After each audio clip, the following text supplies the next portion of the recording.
Whoa, he has trouble with the snap, and the ball is free. There goes Davis. Oh, my God. Davis is going to run it all the way back. This is VSiN's College Football Betting Podcast.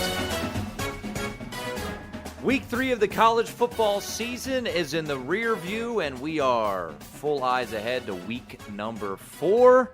And that is a time to bring in Adam Burke, who will join us each and every Tuesday morning or late Monday night as we hit record out in Las Vegas. You could follow him on Twitter at Skating Tripods. You could follow me at Tim Murray. Just a reminder, please rate, review, subscribe is the most important. Please let your friends know that, hey, we've got a college football betting podcast, and we do it 3 times a week in your feed. Great listen over the weekend.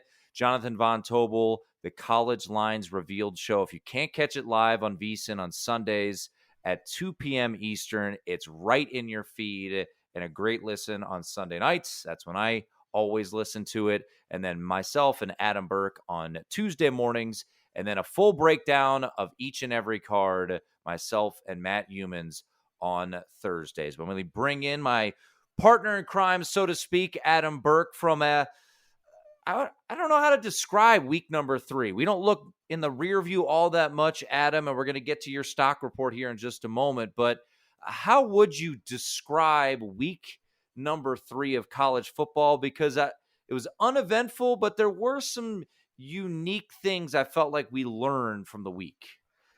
Yeah, for sure. I mean, there are things that we learn every week about these teams, and I think maybe the biggest theme here so far has just been inconsistency. I mean, some of the top teams, Georgia looks completely unbeatable at this point in time. They're just bludgeoning teams, and obviously we'll see what happens as they kind of step up in class a little bit. But outside of, some of the top tier teams, I mean, a lot of inconsistency. Marshall, for example, they beat Notre Dame in week 2. They lose to Bowling Green in week 3. BYU looks pretty good in their first couple of tests. They blew out South Florida in week 1. Then, of course, they had some issues in that overtime game against Baylor, but then they got taken to the woodshed by Oregon. So a lot of teams just kind of vary up and down. Kansas State, they lose to Tulane at home. They'll probably give Oklahoma a game this week somehow. It's just a lot of inconsistent teams early on in the college football season. Yeah, I mean, and for people who know how I bet, look, I was, as many were, completely wrong on the Nebraska spot, but I thought the market was telling us something about Oregon, that it was kind of being stubborn, standing there at 3.5, and Oregon goes out and smashes BYU. I felt like that was a good spot. Auburn gets obliterated at home, and now Brian Harsin could get fired in the coming weeks. So a lot to unpack, but you're right. Georgia looks like a runaway freight train, but we thought that last year, and then they lost in the SEC championship to Alabama. So we will see how this all unfolds. But, and I really want to learn something about Michigan. I don't know if we'll learn anything this week, but let's do what we always do here on this portion of the podcast. Let's take a look at Adam's stock report. Adam's stock report. And you can always check out Adam's power ratings. He updates them each and every week. Go to vsin.com, and they are there for you. I love reading through Adam and how he reacts and all the due diligence he does. So, Adam, we'll start with the positive with Stock Up. And the first team, Adam, real quickly, is a team in our backyard. The Runnin' Rebels dropping a 58 spot on the Mean Green at Allegiant Stadium. Yeah, so we talked about this UNLV team last week, and I mentioned how I did have North Texas a road favorite in that game, and obviously that line could not have been more wrong with what UNLV did. And look, I mean, the reality of the situation is it's very hard when you're going through this power ratings process to believe in some of these teams that have just not been good for a long period of time. And UNLV has not been good for a long period of time. I mean, they're laying a road number against Utah State this week. It's the first time they've been favored on the road since 2017. So we've got this UNLV team now that you have to give some respect to. I did bump them up 5.5 points in my power ratings here this week, the biggest jump of any team in the country. So I gave them that measure of respect. We'll see if they, reward that here this week against Utah State. But sometimes it takes 2 or 3 games with some of the really bad teams to kind of realize, okay, you know what? Maybe they are a lot better this year. So I had to make that adjustment here with UNLV. And as I said, I bumped them up 5.5 points this week. So a team that I feel like we keep talking about, and I want to say, I feel like you do this just to hurt. It's like you're giving yourself acupuncture here. A team that you have pointed out on the podcast and on other shows, and I'm not trying to belabor the point because you have them here in your stock report. Georgia Southern, excuse me, up 5 points despite a loss and not a cover against UAB. Yeah, so look, I mean, the reality of the situation here with Georgia Southern is they are far, far, far better than I expected them to be. Clay Helton's doing a great job down there in Statesboro. And yeah, they lost to UAB. They lost by 14. They were also -3 in turnover margin in that game. That had a really big impact on how that game played out. And we saw them be pretty efficient through the air in their first couple of games. They lost, but they had 6.5 yards per carry against a very, very stout UAB defense. So Georgia Southern did move the football in this game. They just wound up having a turnover issue. So, look, this is admitting defeat. Obviously, I was low on them coming into the season because my favorite season win total bet was their under 4.5 because I was around 3.1 wins. So this is a little bit of catch up relative to my priors, all the work that I did in the offseason, but also this is a team that I don't want to be in a position to have to bet against. I'd rather play on them. And in fact, my line for Georgia Southern and Ball State is a little bit heavy on the Georgia Southern side this week. So maybe I've over-adjusted them, but this team has been much, much better than I anticipated. I can't wait to see the 9.5 that you lay down in Statesboro on Saturday evening there. I think that's a night game between Ball State and Georgia Southern.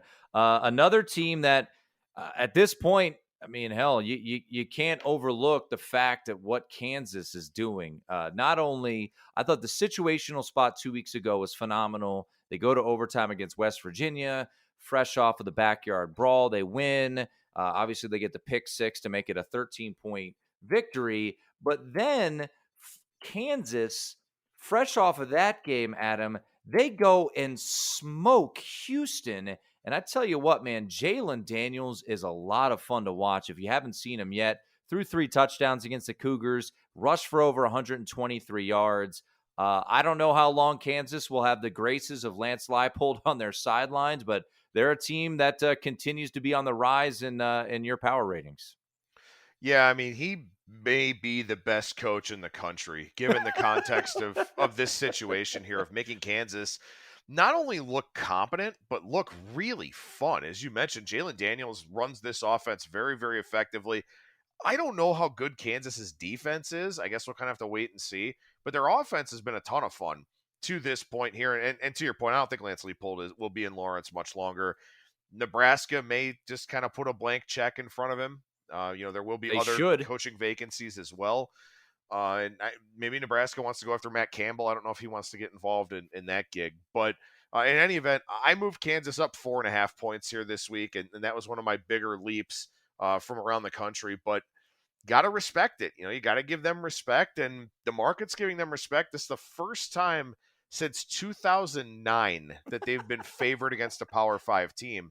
And they're laying over a touchdown against a Duke team. It's been much better than I expected, and a team that I've moved up my power ratings pretty significantly since the start of the year. So it's weird to talk about Duke and Kansas as a big game, not in a basketball context, but maybe the 2022 college football season is just going to be strange like that.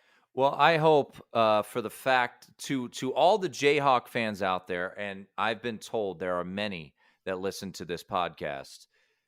The 2009 Kansas team started 5-0, reached number 17 in the rankings after a win over Iowa State, and then lost the final 7 games and didn't make a bowl game. They also beat Duke by 28 points in 2009.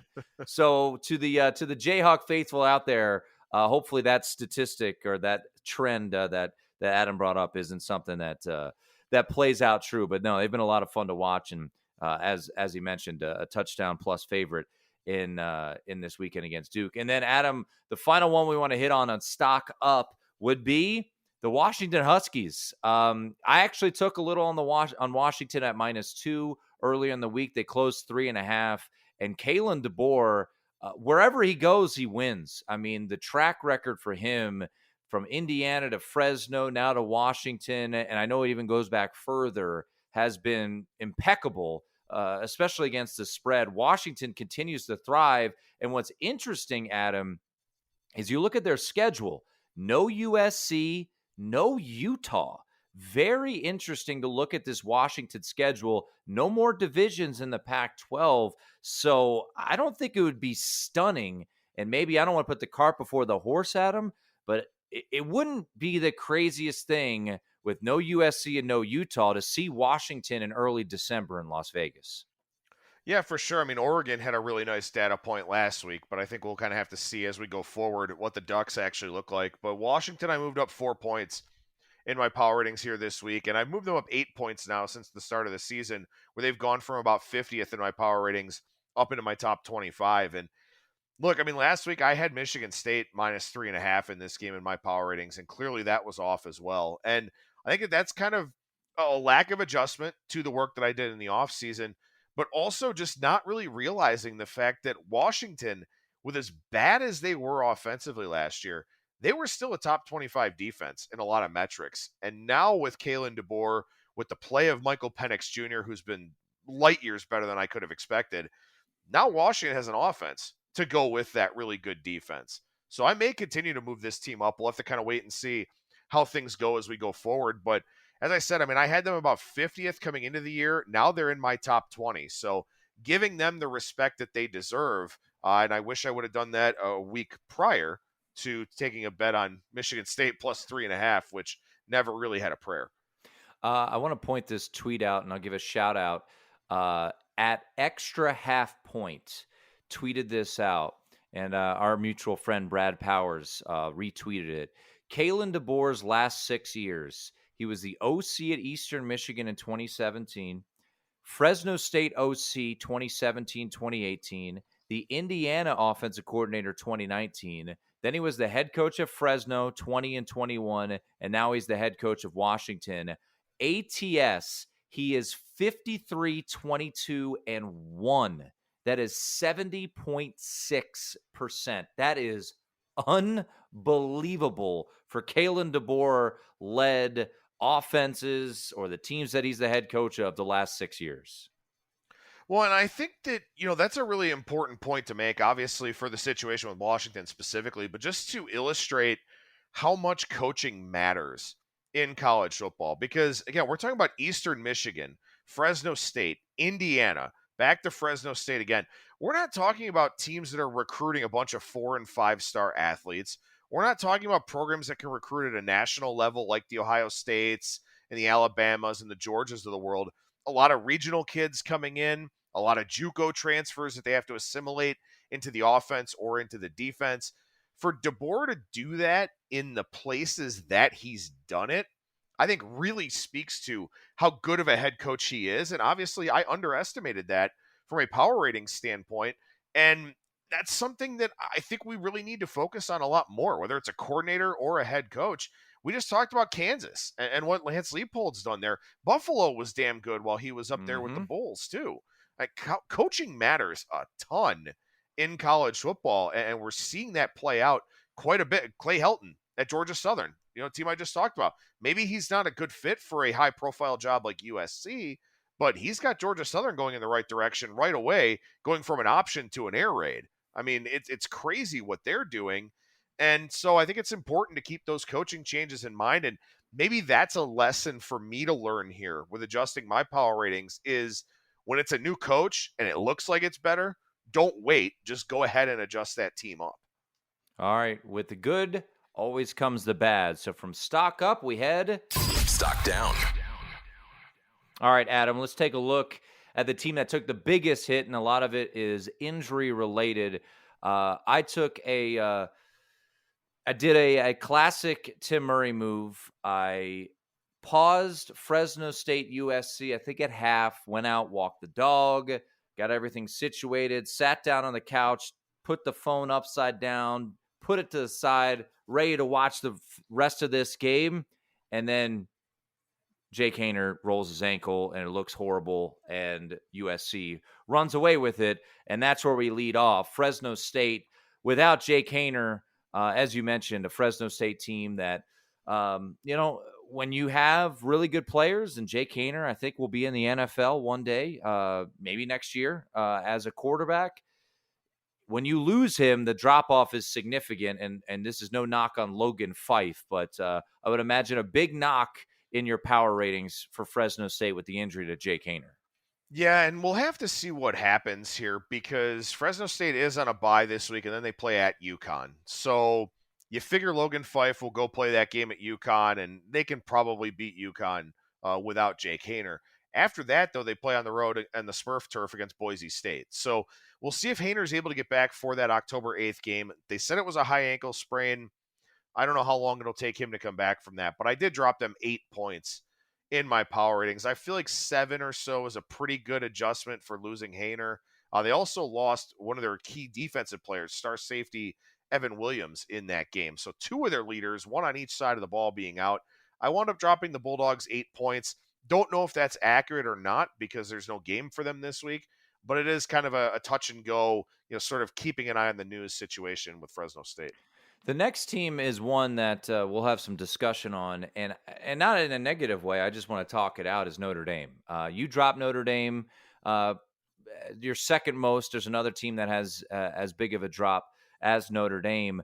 Curious to hear your thoughts. I'll give you mine. As they head to North Carolina this week, where I was surprised not only to see the opener at Circa on Sunday, but the way the betting market reacted to that opener, which was a pick between the Irish and Tar Heels. So this is where kind of the transitive property of college football comes into play. Cal only beats UNLV by 6 a couple of weeks ago. And my initial thought is, well, Cal must not be very good because we know UNLV is not very good and they haven't been for a long period of time. Fast forward a week and a half and UNLV blows out North Texas at home. And then you start thinking, okay, well, maybe UNLV is better than I gave them credit for. So what does that mean for Cal? Well, then Cal goes and plays Notre Dame and really wasn't that great of a football game. But I'm at the point now where I would rather be low on Notre Dame than high on Notre Dame because I have no interest in betting on this team. I think Marcus Freeman can get some things going as the year goes along. They've had attrition at the quarterback position already. But I know you mentioned that you saw some things in the second half that looked a little bit better from the Fighting Irish. And I will say my line this week is North Carolina minus 3.5. So maybe I have adjusted Notre Dame a bit too far. Or maybe the market just doesn't like North Carolina all that much. But at this point in time, I'm struggling to figure out where I should put Notre Dame because they lose to Marshall, then Marshall goes and loses to Bowling Green. It's all these inconsistent performances and results that make it tough when the teams that are involved are kind of hard to power rate. So I'm still trying to find the right number for Notre Dame. All I know is I don't want to bet on them right now. So I'd rather be too low than too high. Yeah, I'm not touching this game. What is it in You're a Mean One, Mr. Grinch? Is it like a 37.5-foot pole? I wouldn't touch this game. However, the market, it's funny, the podcast, The Solid Verbal with Dan Rubenstein and Ty Hildenbrandt. Ty Hildenbrandt's a big Notre Dame fan, and we've become friendly over the years, and he texted me today and said, hey, what do you think of this line? And I said, I like it, because it opened pick and then moved to Notre Dame -2 at Circa. Now it's bounced back to -1, and that's pretty much where it is universally. There's a couple picks out there, but the more and more you read, and a couple people that have putting out opinions on this game saying, oh my gosh, how is Notre Dame a favorite? It kind of gets me warm and fuzzy inside thinking, okay, this is where I want Notre Dame to be because of the crazy mind that I have that, just being kind of a contrarian by nature. But the thing about Notre Dame is, and if you read my tweets or were watching the game and saw my tweets, the first half was an utter disaster. I mean, Drew Pine could not have played worse. He was missing wide open, guys. He threw a couple screen passes at shoe tops and then middle of the field. This is what led to the viral video of Tommy Rees, giving him the business. Was Drew Michael Mayer was streaking middle of the field wide open on third down, and he threw it 6 feet over his head. So the second half comes around, Adam, and they start to figure some things out. The offensive line is starting to finally impose its will, which is, we talked about this last week. To me, the biggest disappointment about Notre Dame this year has not been, the play of the quarterback or the play of the wide receivers. We knew what they were out there. The offensive line was supposed to be a top 10 offensive line in the country. And that's not a homer saying it. Look at any preseason magazine. They were supposed to be legitimate top 10 offensive line, and you just didn't see that. And as the game wore on, the strengths of Notre Dame started to emerge. Defensive line, offensive line. They've got solid running backs. The issue with Notre Dame is their linebackers have been very mediocre, and now they're going to North Carolina, which North Carolina can't play a lick of defense, but we know what they're capable of offensively. And oh, by the way, they're getting Downs back, who's missed the first or the last 2 games, and he had 10 catches for 142 yards against Notre Dame last year in a primetime game up in South Bend. So, like I said, I'm not touching this game. I did feel like there was a little bit of momentum in that second half where maybe Drew Pine started to kind of, I don't want to say figure things out, but play to his strengths. Tommy Rees started to figure that out a little bit too, the Notre Dame offensive coordinator, but they still made some boneheaded mistakes, I felt like, down the stretch. JT Bertrand, one of their captains, was called for targeting. He's going to be out the first half. So I don't want to touch that game. Fascinated to see what it does as the week goes on. But if you play out the second half again, and I kind of relived that in my brain, offensive line played well, defensive line played well. But the fact of the matter is they still have a 5'10" quarterback who I think Pete Sampson said this on a podcast today, averaged 0.6 yards per completion, which is not great. No, it's not great at all. And I've been really impressed with Drake May. I mean, he's come in and played extremely well for North Carolina. And you kind of wondered, and this is always a difficult thing too. I mean, Sam Howell put up great numbers for the Tar Heels. He was also a deceptively good runner in this offense to kind of run away from pressure and all that. So you were wondering, the drop off from Howell to May. To this point, I don't think we can really say that there is one. And, the last game against Georgia State, they had 6.9 yards per play. They were -3 in turnover margin, still won the game. So, those are things that I kind of look for that kind of help me build a team up a little bit. If you lose the turnover margin badly. To your point, though, Adam, to your point about this whole season just being bizarre, Georgia State, depending on when you got the number, covered against UNC. It closed 7. Most of the week it was 7.5. And they covered against UNC. Georgia State turns around and loses to Charlotte this week. So it's like, well, what the hell is North Carolina? They gave up, what was it? I think it was 6.8 yards per completion to Florida A&M. So I don't know what to do with North Carolina either, because they beat App State, who then in turn beat Texas A&M. So this whole college football season just doesn't make sense. And oh, by the way, Ohio State just had 77 on Toledo. Granted, Fleming and Jackson Smith and Jigba were back, but Notre Dame bottled up Ohio State to score the least amount of points they had scored in Ryan Day's tenure as the head coach of Ohio State. Yeah, it's crazy. I mean, and for Georgia State, I know that Charlotte got Chris Reynolds back, and I mean, he completely changes the dynamics of that offense, but still, Georgia State gave up 42 points in that game, gave up 35 to South Carolina, who I downgraded South Carolina 3.5 points in my power ratings because Spencer Rattler has looked so bad. Keep in mind, South Carolina did have 2 punt touchdowns in that game, or I think both were blocked, actually. Yeah. But then Georgia State is only a 2.5 point dog to Coastal Carolina on Thursday, with Coastal in a revenge spot. And I like Coastal quite a bit this year. So there are a lot of teams, I think, right now that both bettors and bookmakers are just trying desperately to figure out.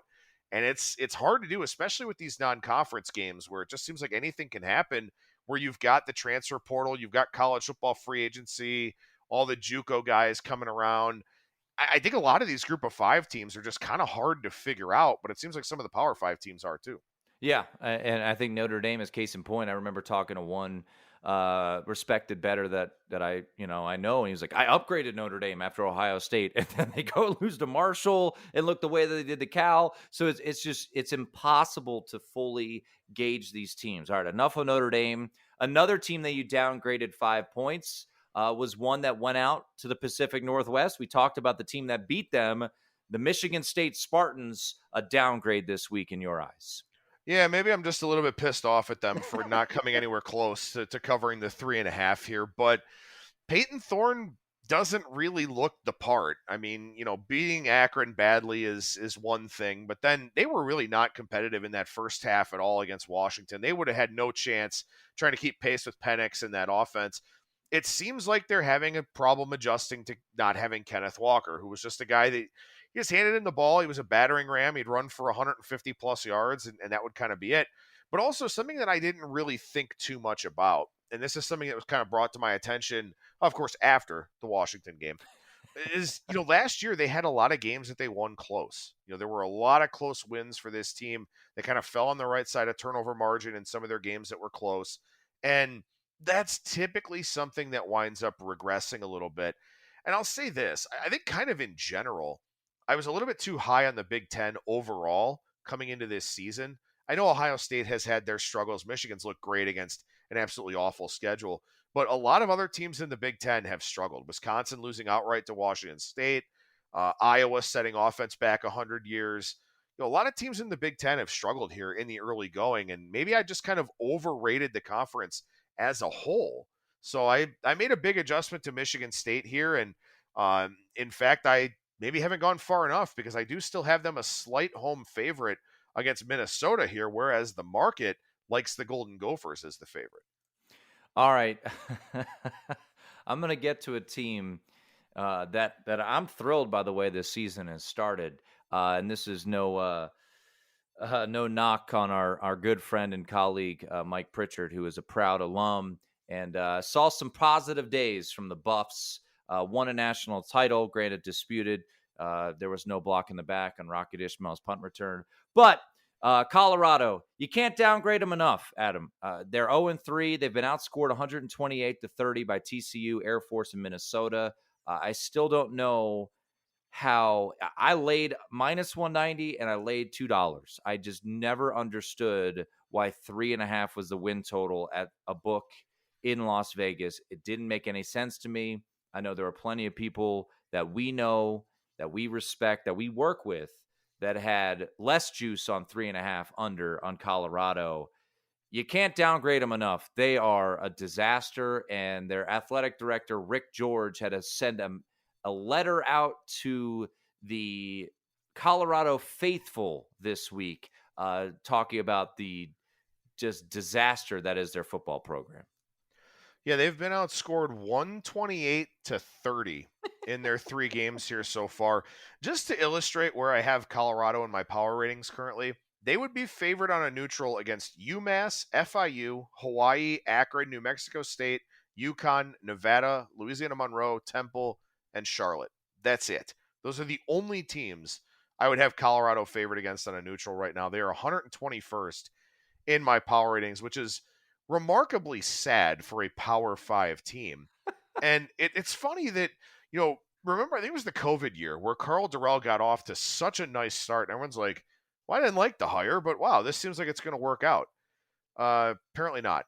He will not have this job for long, and we'll see who they wind up bringing in. But yeah, I think their adjusted season win total now is over under half win. Half a game. I saw. Yep. Yeah. Half a game. What game do they win? They don't win a game. I really don't. They can't. Cal at home, maybe. But I mean, I watched Cal. I didn't think they were terrible. Now, maybe that's a skewed eye from a Notre Dame fan, but they didn't. And to the point that we've talked about, I mean, Cal at least beat UNLV, who looks decent, right? So maybe they beat Arizona State at home with the disaster that they are, firing Herm Edwards. That's a possibility. Did they really fire Herm on the field the second he walked off the field? On the field. It was amazing. He didn't look like he cared either. He was like, he's like, He's okay. He's rich, and he's coached in the NFL for a while. He knew it was coming. You lose the Emu, it's not a great situation. All right, the last one I had to bring up, Alabama. You have downgraded Alabama 3 points. Yeah, which maybe that's unfair given that they just beat Louisiana Monroe 63-7. But something that we talked about last week on the show is there is a lack of talent on the outside for Alabama right now. There are not a lot of guys for Bryce Young to throw the football to, and he didn't need to last week against UL Monroe. You don't really need to pass to beat them. They only had 13 completions in that game. But for the second straight week, Jahmyr Gibbs was their leading receiver. And that's fine now. But when you start playing SEC teams, Ole Miss looks great. You look at Texas A&M, they're obviously up and down, but a good performance against Miami for them. Although, if we talk about that game, I think Miami actually had a path to win that. They just didn't take advantage of it. But when Alabama starts playing these SEC teams, Jahmyr Gibbs might be the best player on the field, not named Bryce Young for them on offense. But how often can you rely on him to, have 7 catches for 60 yards like he did a couple weeks ago and that be good enough? So I downgraded the Crimson Tide. I think there are some concerns on the offensive line that I've been reading about, some concerns at wide receiver. I now have Georgia 3 points clear of Alabama in my power ratings. Alabama 3 points clear of Ohio State. So Crimson Tide are a solid second, but I've been disappointed with what I've seen here so far. All right. Let's, once again, you could read Adam's article, vsin.com, each and every Monday. His updated power ratings, bets that he will make based off of his power ratings heading into the week. Something that I love and is near and dear to my heart is the letdown and look ahead spots. Letdown and look ahead. All right, Adam, let's take a look at some letdowns. And once again, I always preface this on VSiN Primetime each and every weekday from 6 to 9 p.m. Eastern Time. Me and former Tulane quarterback Sean King, just had to point that out. All of these aren't just blind bets, okay? I like talking them out, and I could be talked off of them, and I could be talked onto them. So I just want to point things out, and then we can kind of see how they go. Certainly last week there were some spots that I thought were good spots to bet. Bowling Green, or Marshall, for instance, against Bowling Green. Look ahead spots like Kansas State. But then, I pointed out Montana State against Oregon State. Whew, that one didn't work out all that well. So, Adam, is this a letdown spot? Granted, it is the start of conference play, but Washington in a primetime spot really got to flex their muscles a little bit against Michigan State, right? On ABC. And now Stanford comes to town and people are ready to back the Huskies. You've upgraded them. And they're playing Stanford and they're laying 13. I don't know if this is a letdown spot, but it might be an overreaction spot for Washington to be laying that big a number against Stanford when Stanford just, a couple weeks ago was, catching only about a single digits against USC. Yeah, I think it's a fair question to ask. I mean, I have this game power rated Washington minus 14 now with the upgrade that I've made to the Huskies. So a little bit higher than market, not anything that I would consider actionable with the number 12.5 or 13 out there. But what I think is interesting about this game is actually the total being up around 60.5. So I don't think Stanford's offense is very good. They're not very creative. They haven't been for a long period of time.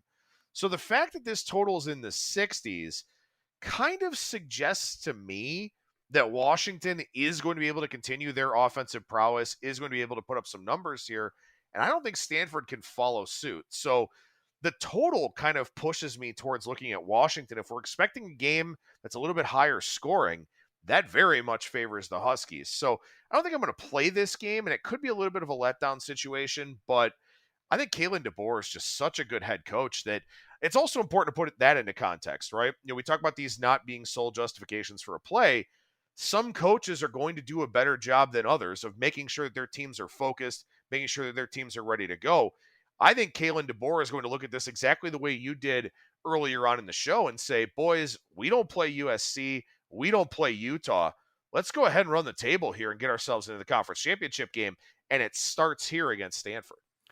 Another game that I pointed out as a letdown is South Florida at Louisville. And it's not because Louisville beat or lost to Florida State, and I don't know how that happened. I'm still mad about it because I took the points at Louisville. But how does South Florida, Adam, get off the mat after blowing that game against Florida? Just an absolute disaster in the final minute. They're playing for the field goal, down 31-28, then a low snap. Then they try to, then they're going to kick a 50-plus yarder, and the holder drops the ball. Still kick got up and almost got in. But you go in to the Swamp, and I don't care what Florida's record is, but you're South Florida. You've got a chance to win that game, and you lose it in that fashion. I don't think that highly of Louisville. I was very disappointed at times with Malik Cunningham's efficiency and just getting the ball out and missing some big throws. But I'm really curious how South Florida kind of picks itself up after being right there on the cusp of beating Florida. And now they're catching 13 at Louisville. I think this is a really bad spot for the Bulls.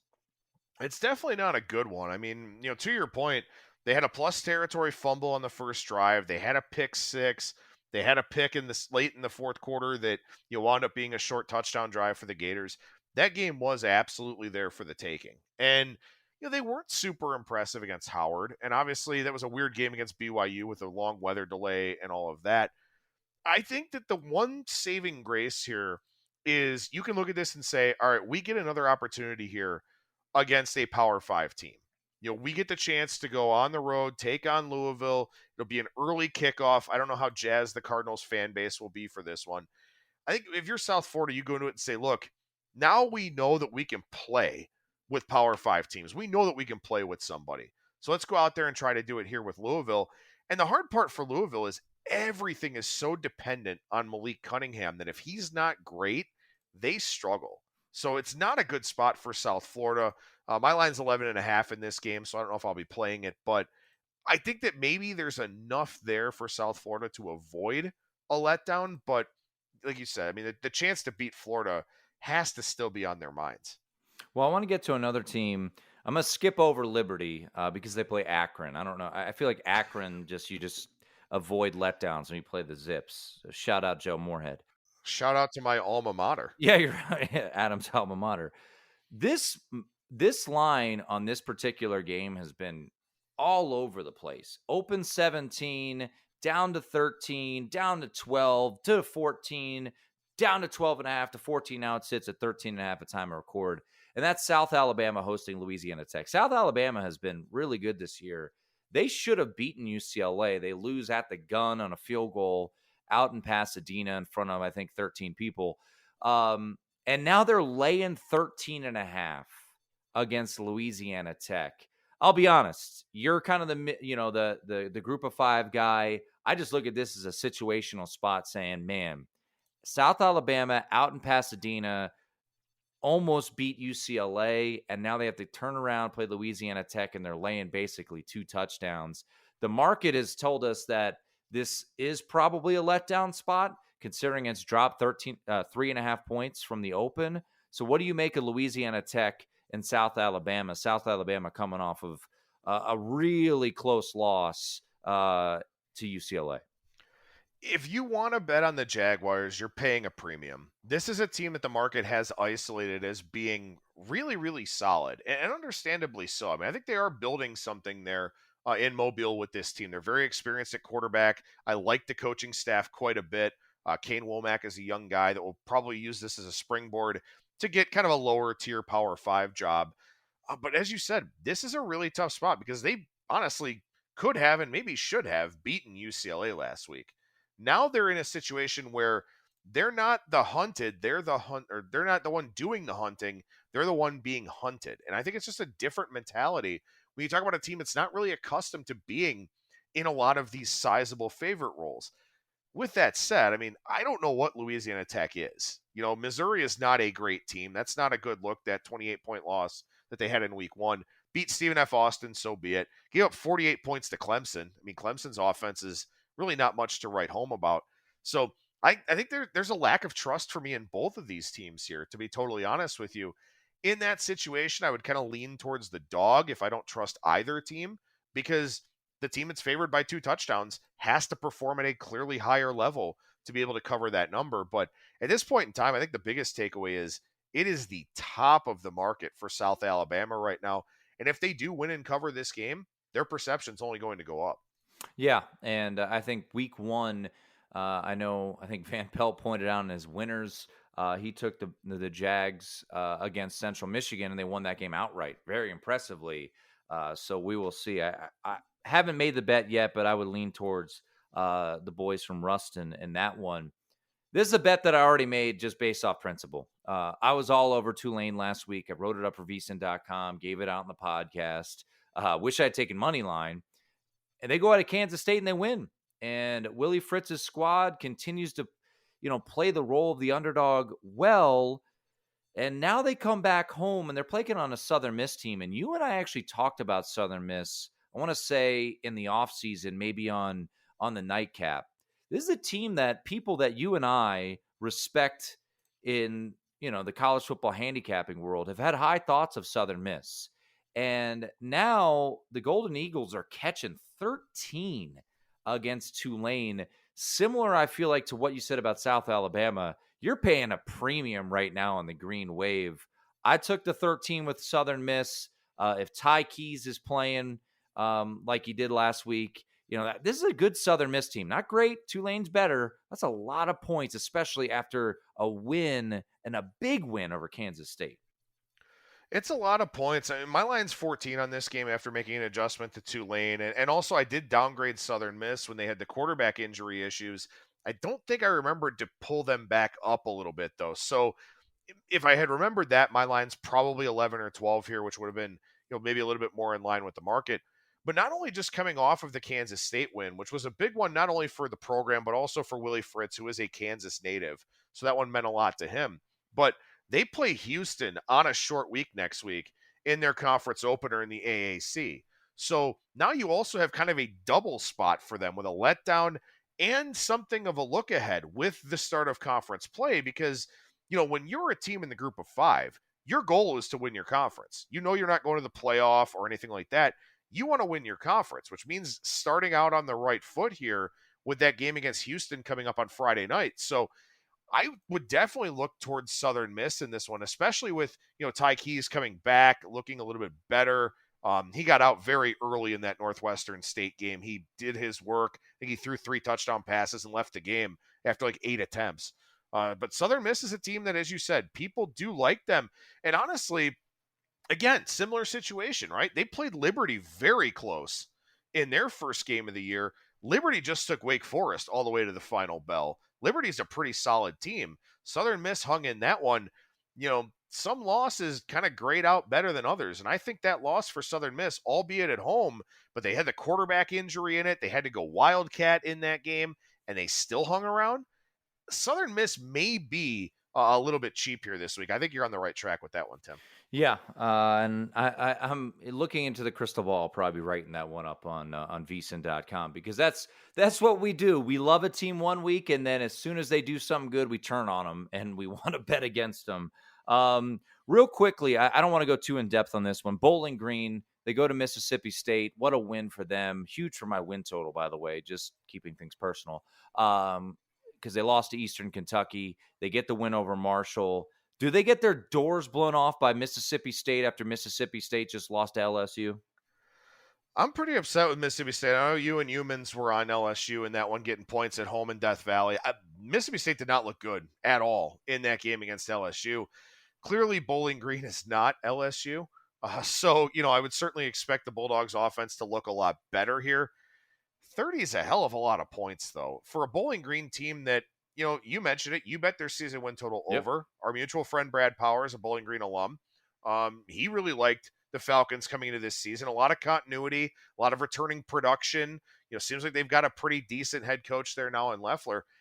30 points is a lot. The only thing is Mississippi State, because of their offense, they can put up a lot of points. So I'm not touching this game. I do have it lined Mississippi State minus 27. But I don't think it's a great spot for either team, to be totally honest with you. One game that really fascinates me, and I know we're already going long, but as a potential letdown, I just don't know what to do with App State right now, because last week was a letdown, then College Game Day comes to town, then they kind of lay a dud, but then they win on a Hail Mary. So they storm the field, and Chase Bryce is helping people onto the field, so it's a cool moment. And now you got JMU, who I feel like a lot of people downgraded heading into this year, and then they've overachieved to this point. So what do we do in this spot? Is this a letdown for App State coming off a game day, and they've had what, double overtime of the UNC? They go to Texas A&M and win, and they win on a Hail Mary. And now you got to play James Madison in a Sun Belt game where you're laying north of a touchdown at 8 right now. I want to take the Dukes. I just don't know if this is a letdown necessarily for App State. I feel like it might be because they did storm the field after they caught the Hail Mary. Yeah, I mean, they walked off on Troy and stormed the field, which, you typically don't storm the field when you beat a team as virtually a 2-touchdown favorite. But, look, I mean, I wrote about this. I put this one in my situational piece, which will go up here tonight or tomorrow morning over at vsin.com. App State has to feel like they've played an entire season already. Yeah. With how emotional their games have been. The very physical game against Texas A&M, the track meet against North Carolina, having to survive last week. Well, not even survive, but just find a way to win against Troy. James Madison is a very perplexing team for me because now they're finally facing somebody. They're finally facing a legitimate FBS program in App State. The Dukes have blown out Norfolk State and Middle Tennessee, and I don't know how good Middle Tennessee actually is. James Madison also off of a bye here, which adds another wrinkle to this game. My line's 9.5. I don't know if I could play this game, though. But for James Madison, I mean, their quarterback last year, Cole Johnson, had a 41-4 touchdown interception ratio. He's not there anymore. This will be the game where we find out how they're going to stack up against better FBS teams. And I'm curious to see if they're able to pass the test, but the spot very much favors them. All right, I'm gonna rattle off 3, and then we'll see if anything jumps at you. Troy, the team that lost to App State in that fashion, now they have to play Marshall. They are catching 3 against Marshall at home. Marshall coming off the loss to Bowling Green. Purdue, oh my goodness, what a up and down roller coaster that was in the Nightmare Dome. That is whatever they call the Carrier Dome these days. So they're now playing FAU, which just seems like a game against FAU. They're laying 19.5. And then Eastern Michigan, they went out and got Herm Edwards fired. They went to Arizona State and they beat Arizona State. Now they're laying 6. Granted, it's a conference game. They're laying 6 against Eastern Michigan. So of those 3, Adam, does anything jump out to you? Yeah, I'm on Marshall this week. I think -3 is a little bit cheap here on the Thundering Herd. Maybe Troy's good. I don't know. I guess that's a possibility. But, a lot of times we sort of fall victim to just looking at the final scores of games. If you look at that box score between Marshall and Bowling Green, Marshall outgained Bowling Green by about 170 yards, but Marshall was -3 in turnovers. They got a field goal in overtime. Bowling Green scored a touchdown. That game could have gone very, very differently. For Troy, not only did they give up the walk-off Hail Mary and took the intentional safety, which was, a discussion we could have, but they also had a goal line stand right before the intentional safety. So, I mean, they had that game won a couple of different times in very emotional fashion, and then they wind up losing it. And I think Marshall is a team that they're good. They're good. They're good. I think Conference USA is, I think, generally stronger than the Sun Belt, even though I love the Sun Belt East this year, largely because they're in it, because James Madison's in it. I just think Marshall should find success in the Sun Belt here. So I laid the 3 in this one. This will be one I write up for the Best Bets piece over at vsin.com. I think Marshall is the side in this game. Yeah, and I think you make a great point about Troy. I mean, they, College game day was there. That's going to juice you up regardless, of even if they're not on your campus.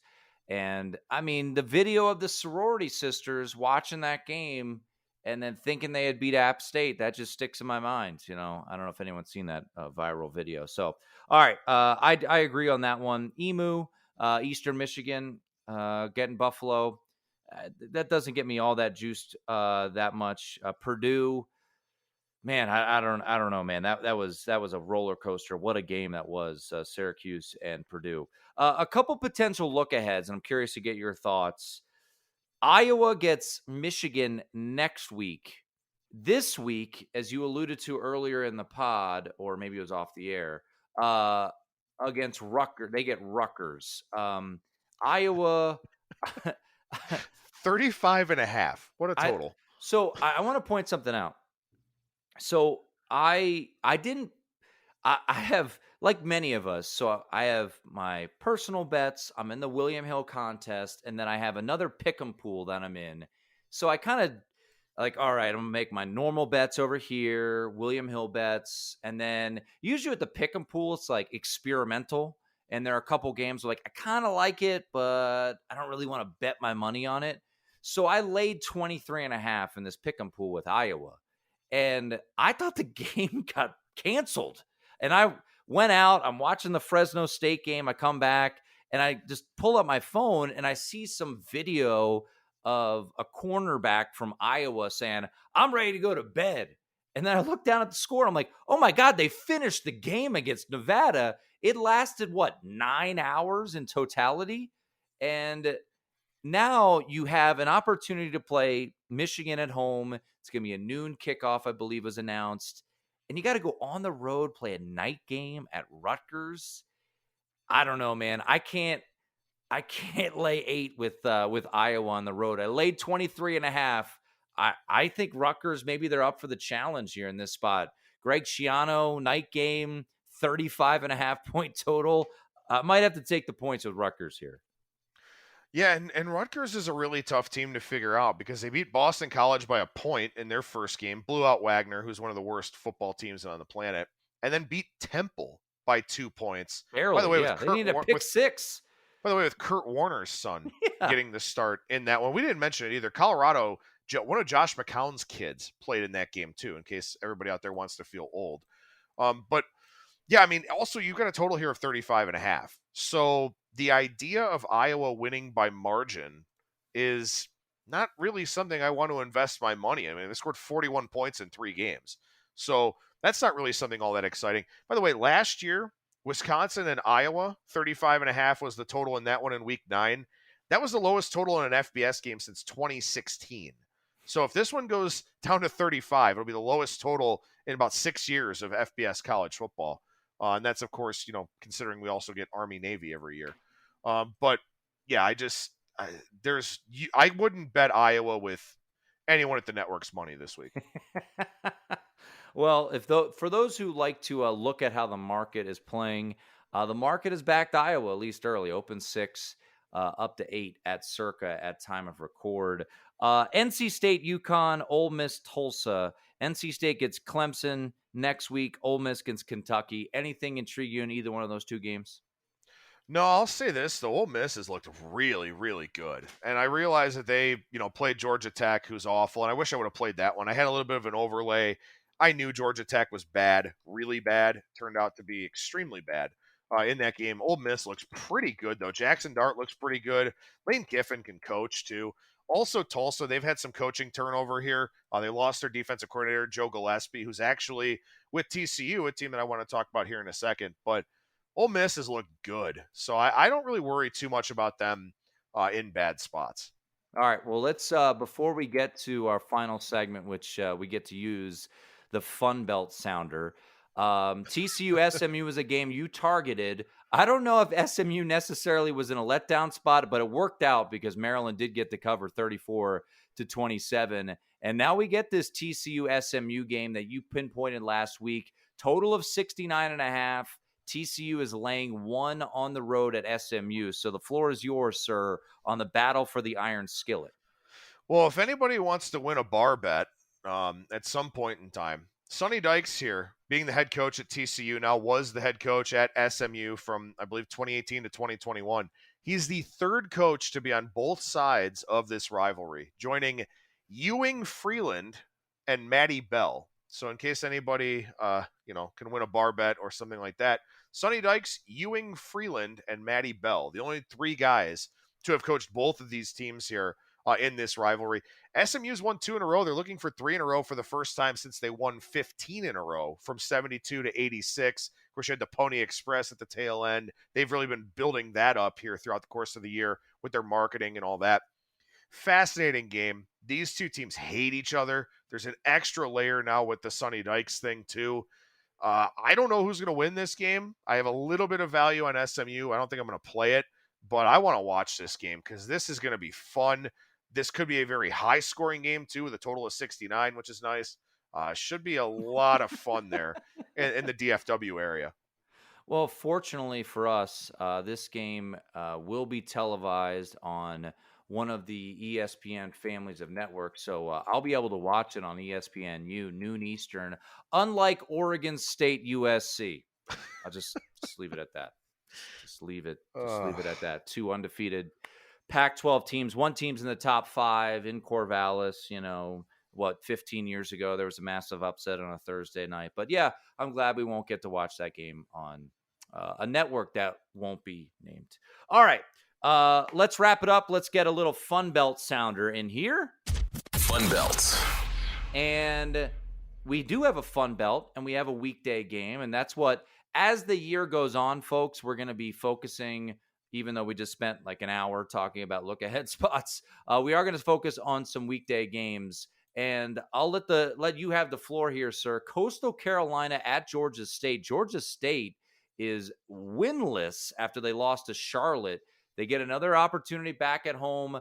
They're catching 2.5 against the Chanticleers, who, fortunately, I got the cover against them last weekend with Buffalo catching 14.5 as they won that game by 12. I had to sweat that one out. But Coastal Carolina goes to Georgia State on Thursday night. What do you see in this one? Yeah, so Coastal only a 2.5-point favorite in this game, which I think is pretty interesting in and of itself. I only have it 3.5 because I've had to downgrade Coastal. Despite liking Coastal Carolina quite a bit, the market does not. So I didn't want to put myself into a situation where I felt like I had to bet them every single week. That being said, I will lay the 2.5 here and already have in this game with Coastal Carolina. Look, last year, the Chanticleers lost 2 games by a combined 5 points. This was one of the teams that they lost to, and it knocked them out of the top 25. They lost 42-40. They came up short on a 2-point conversion at the end of the game. But Grayson McCall didn't play this game. It was backup Bryce Carpenter who wound up leading Coastal to 40 points. Their defense completely faltered them, which was something that didn't really happen throughout most of last year. But now they're on the road revenge spot for them. I like Coastal a lot. I just think they're a very, very smart, very savvy football team. Georgia State has not stopped anybody all year long. I think Coastal puts up points here, and I think that their defense stands tall. So I took the 2.5. Maybe I'm barking up the wrong tree here, but this line does smell a little fishy. But I have to trust my handicap in this one. I think Coastal's the side. All right, let's there's 4 other weekday games, 3 on Friday, 1 on Thursday, and I'm not going to mention Chattanooga, Illinois, even because we don't get that line. Go Mocs, I guess. West Virginia, Virginia Tech, that's on Thursday night. Your old that kind of gives me like warm, fuzzy feeling inside, like, oh, this is the way the Big East used to be. West Virginia is laying 2.5. God, West Virginia is a road favorite. What has happened to Virginia Tech? Virginia at Syracuse. Is Syracuse good? ? Syracuse is laying 10. Air Force, who led me to get an angry text from the other side of this podcast last Friday night. They're laying 24 against Nevada, and then Boise State laying 15.5 against UTEP. So 4 games there, Adam. Anything bettable in your eyes? Yeah, I'm pretty sure that my text about Air Force to you was like something Scorsese would have put in a movie, given how many F-bombs I dropped into that one. Yeah, it was not safe for work type of text from Adam Burke about Air Force losing to Wyoming. I have no earthly idea how that actually happened. They won't lose this week to Nevada. I don't want to lay 24 with them. 24 with a total of 47. I mean, the spread is more than half the total in that game, which a lot of times becomes an auto bet from a math standpoint on Nevada. But they might get shut out again. Yeah, I would have no interest in that whatsoever. West Virginia and Virginia Tech is a really intriguing game to me because, I mean, I have it Virginia Tech -3, so I'm well off from the market. I may end up having to play the Hokies here.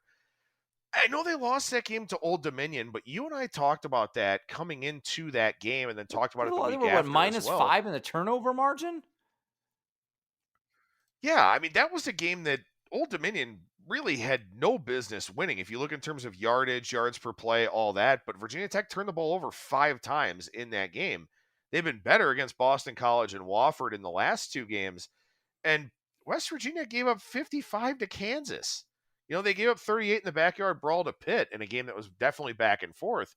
West Virginia's going to Texas after a bye. So, we'll see if the Mountaineers can kind of get squared away during that bye week. But I think Virginia Tech is probably the side here on Thursday night. I may have plays on both of these Thursday night games here. I've already taken Coastal. I think Va Tech getting points at home, where I think Brent Pry is kind of changing the culture of that program right now. And it is a work in progress, but I think the wrong team is favored there. I think Virginia Tech should be in the favorite role in that one. And Virginia-Syracuse, to kind of stick with the Commonwealth theme here of Virginia. So Virginia is a team that I've dropped a lot in my power ratings. Brennan Armstrong has not looked like the same quarterback with the offensive coordinator change. The only thing I worry about with Syracuse is the health of Garrett Schrader. I mean, he left that game for a little bit last week. They obviously found a way to win. My number is 12.5 there, so maybe a little bit of value towards Syracuse, but I can't believe how far Virginia has fallen to be a double-digit dog to Syracuse in week 4. That's a major fall from grace for them. This to your point, and I'm not ready to bet Virginia. They look like crap.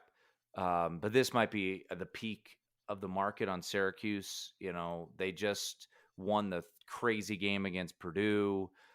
People are starting to talk about them. So that might lead me to stay away from Syracuse, but I'm with you on Virginia Tech, man. I mean, this seems like an ultimate buy low. West Virginia is laying 2.5 on the road, and people are betting them. I mean, as of right now, as we're recording on late Monday night, early Tuesday morning, on vsin.com, you can go see betting splits. 79% of the money and 75% of the tickets, granted early in the week, I get that, are on West Virginia. Based on what? A close loss to Pitt? So I don't know. That might have to be just a play on fading the public on Virginia Tech for me on that one. So it is good to see. We got 2 games on Thursday, 3 games on Friday night, and then a full slate on Saturday. Like I said, as always, myself, Matt Humans, will be back on Thursday to break down the full Saturday card. We'll, of course, have Adam's plays on that podcast. vsin.com. Adam will have his plays there as well. It looks like you mentioned Marshall is a play for you. Anything else to wrap up the podcast, as we've gone over an hour here, Adam? Marshall's a play for you. Coastal Carolina is a play for you. Anything else you want to let people know that is already in the can for you? I'd love to get a 3 on Virginia Tech. I don't know if it's going to happen. I'm not rushing to take the 2.5, but I will be on the Hokies, whether it's just taking the short plus money line or taking the 2.5, maybe kind of splitting my bet up a little bit with that. Also took Texas this week already, and now this one's out to 6.5. I think 6 is still a good number. I have this one actually Texas -10. So this is my biggest overlay of the week relative to the market number, where I just don't think Texas Tech is all that good. I don't think Donovan Smith is the answer at quarterback right now. And Texas has looked good. I like UTSA a lot, and they ran the ball down UTSA's throat all day long on Saturday. I think Texas is really starting to build up a little bit. I'm not ready to do the whole Texas is back thing, but I think they're getting closer to it. And maybe Quinn Ewers will be that guy late in the year to where we can kind of make that statement. But I do like that. And then also, we talked a lot about Cal already here on this show, but the fighting Jed Fishes, I think that, anything over 3 was a good grab here on this game. I didn't jump in on it yet because I was kind of waiting to see what would happen with the market, but I'm still intrigued by Arizona +3. They're going in the right direction, and I don't know what direction Cal is going in. So I kind of like Arizona a little bit. And then also sticking with that Pac-12 theme, 6 looks kind of cheap with Oregon against Washington State, doesn't it?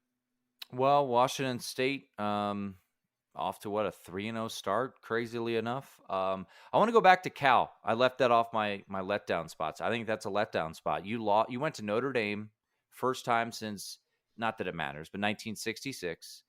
And I don't care if Notre Dame stinks. I mean, this isn't 2007 Notre Dame. This is still, the perception is kind of there. 54 wins out of the last 5 years. I mean, they had that opportunity. They had a Hail Mary hit off the guy's chest. And now you go play Arizona. And shout out to Arizona. I know Bill Conley, I think, had their, post-game win expectancy at like 15% or something like that. But they beat North Dakota State. By the way, never schedule North Dakota State ever. There's no reason ever if you're an FBS team. But they beat them as an underdog. And I'm with you. That was a game that's kind of off my radar. I would definitely take the 3 with Arizona. There was kind of a weird trend last year, teams losing to Notre Dame or playing Notre Dame and then losing the following week. So I think that's one to look at. I pointed it out. I want to say like after 8 games or so. I got to go look at my tweets. They were like 1-7 ATS after playing Notre Dame. So I would look at Arizona in that spot. I agree with you there. For me, Southern Miss for sure. Louisiana Tech intrigues me, and Stanford all catching north of double digits in some tricky spots. But I think I'm going to add Cal or Arizona to the list. I think that's a tricky spot there for the Golden Bears. I got to mention this before we sign off. I know we're running long here, but I jokingly said to you, we need to spend 10 minutes on Hawaii and New Mexico State, which is about as awful as it gets. But I had a running joke on my previous podcast where we would try to pick the absolute worst game possible just to talk about it on Monday, just because I thought it was pretty interesting. But real quick here. So New Mexico State is out to a 5-point favorite. If this holds, it'll be their second biggest favorite role against an FBS team since 2017, which tells you a lot about how awful Hawaii is. Hawaii, I tweeted this out, and I got to give props to, I think it was Jeff Fogel on Twitter. They beat and covered against the mighty Dukes of Duquesne, but they got outgained by, I think it was 100 yards. And if you look at Florida State, who played Duquesne in week 0, Florida State outgained Duquesne by like 400 yards. I mean, I don't know how bad Hawaii is. I did not watch a second of Duquesne, Hawaii, but somehow, some way, they got a win and covered. But they actually got outgained by like 100+ yards against Duquesne at home. Yeah, not a great look for the Rainbow Warriors. And look, sometimes you want to look for context clues out there in the betting market, right? Teams that you just wouldn't expect people to want to bet on, and seeing the line move in their favor. I have never, I don't think, seen New Mexico State take money against an FBS team. At least not in the last probably No, week 0 against years. Nevada. Well, yeah, that's right. Okay. So twice this season. I have the box score in front of me. This is going to be the great way to end this podcast. And if our higher ups are listening, this is what this podcast is all about. Duquesne had 11 more first downs than Hawaii and actually had 180 more yards than Hawaii did. The Rainbow Warriors are historically bad for an FBS team. 93 passing yards and 91 rushing yards for Hawaii. That's impressive. I'm just happy they won. They got to win. They won't be winless. Congratulations. Timmy Chang, used to love watching you, man. So hopefully you turn things around there. But it is an absolute disaster out on the island.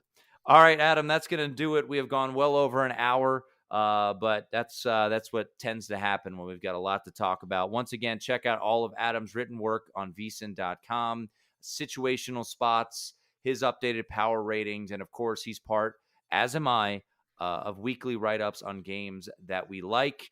We gave you a couple games that we've already bet, that we already like. Myself, Matt Humans, will be back on Thursday.